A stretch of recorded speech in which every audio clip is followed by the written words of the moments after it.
Okay, February 27th, 1867, this is where the first explorers would have signed their names.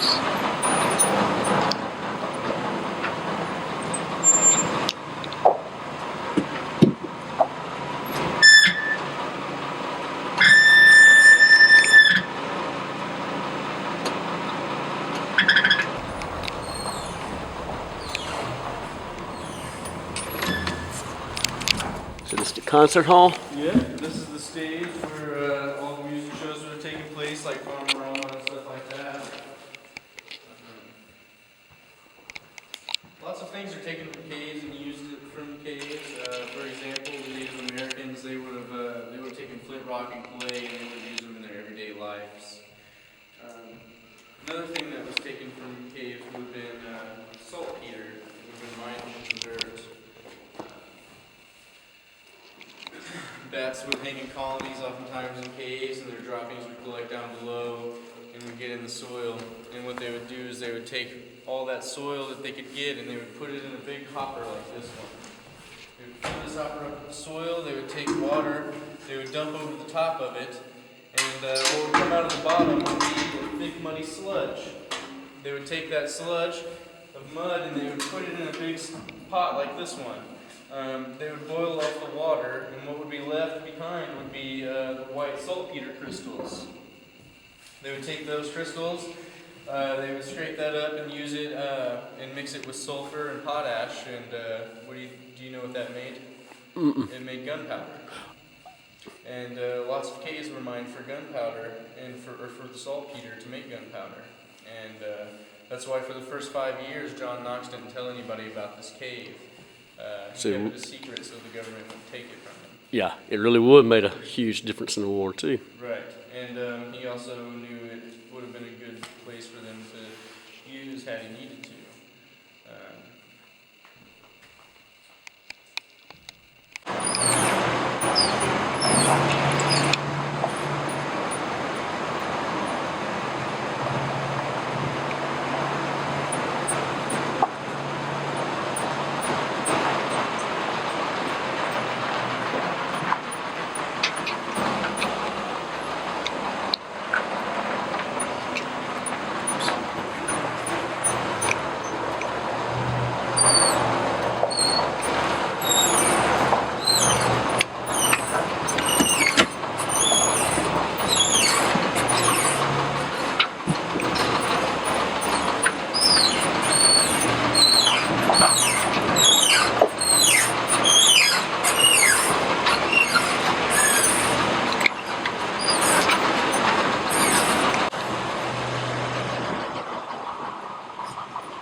I hear them.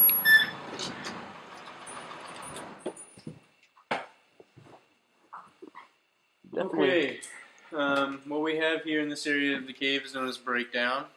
Basically what happens is the water flowing and the moisture from above causes the ceiling to collapse multiple times until it creates a supportive dome. It connects to the wall here and on the other side, and connects over here. We have lots of formations around us. Basically, this has happened a very, very long time ago, and you can tell because of all these formations growing on top of the rubble here. We don't drive through here and find rubble on the ground or anything like that. But one thing we do find in here commonly is bats. Bats like to hang out in this area because of all the cracks and crevices they can get into. I haven't seen any bats today, but if you come before a storm, a couple days before a real bad storm, you'll find them in the cracks and crevices. As I was saying before, eastern pipistrelle bats, they like to hang out by themselves. See, that might be a bat right there. Yeah, it looks like one. I heard one of them squeaking right when we were driving up. Yeah, and my my trailer squeaks pretty bad too sometimes. But yeah, all these formations have built up over this, so I mean, this has happened a long time ago. There are earthquakes here in Missouri. We're right along the New Madrid fault line. And I think the worst one we recorded was around 1811, and it was on an 8.1 or 2 on the Richter scale. There's no proof that it's done any damage to this cave. So there's been lots of other earthquakes as well, and we never come in here and find anything torn apart or collapsed. So I mean, the cave would be just as safe, if not safer, than being above ground during an earthquake.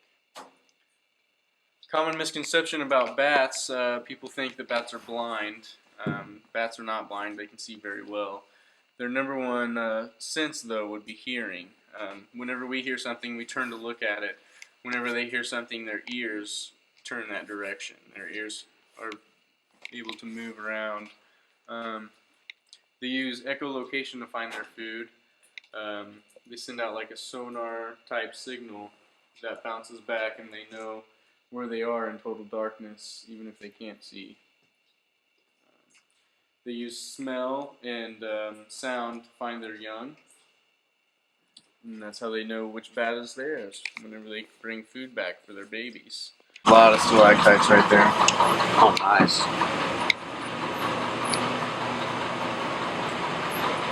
One of my favorite parts of the cave right here. Oh, that's awesome.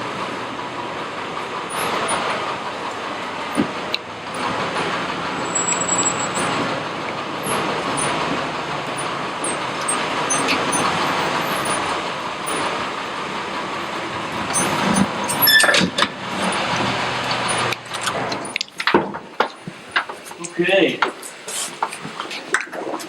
What I have here is a candle lantern. This is what you would have used as you came here 200 years ago to take the tour.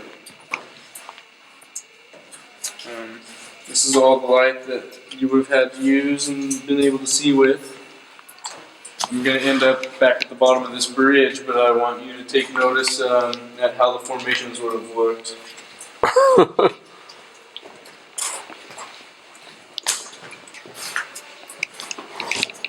So this is where John Knox's dog crawled through? Yep. Would have been up there.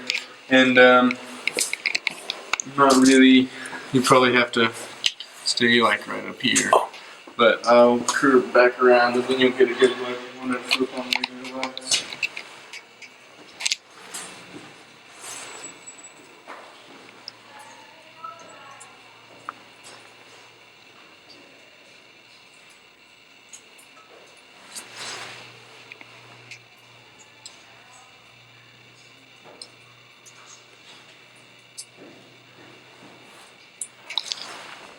Alright, so this is the amount of light they would have had, and this is how they would have seen it.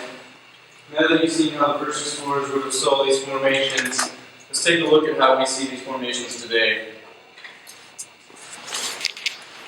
Oh, that is awesome.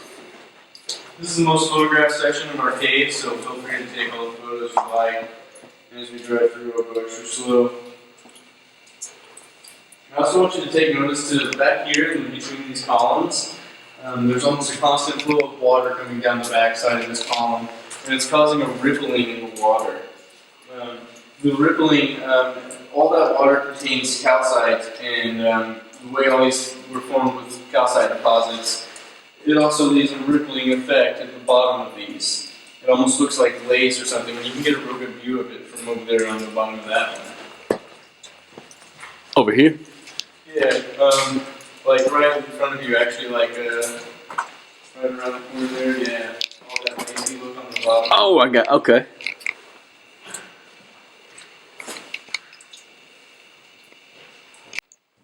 And along the way, I'll drive extra slow so you can take pictures and everything.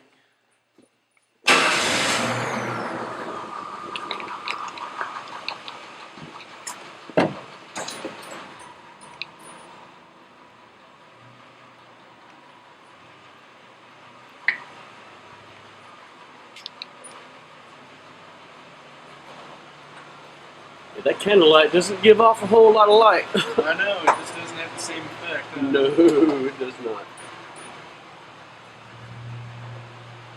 Yeah, we do it that way, it kind of gives you the wow effect, you know. We're always surprised to see how much more lit. Oh, yeah. That's really neat.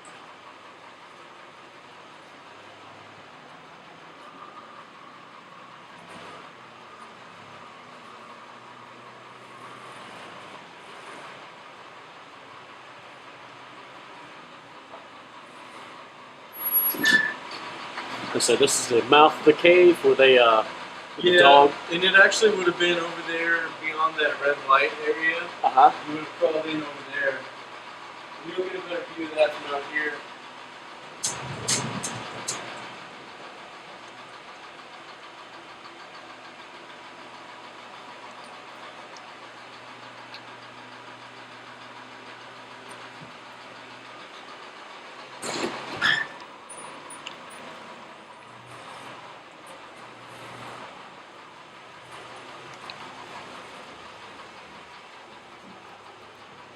They leave the warm 60 degrees to Yeah. like 35 outside. Hang on, it gets bumpy right here.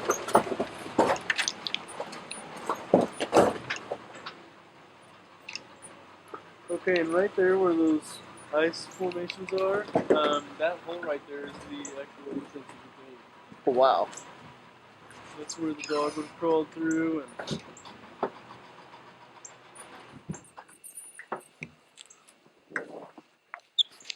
so that little hole right there.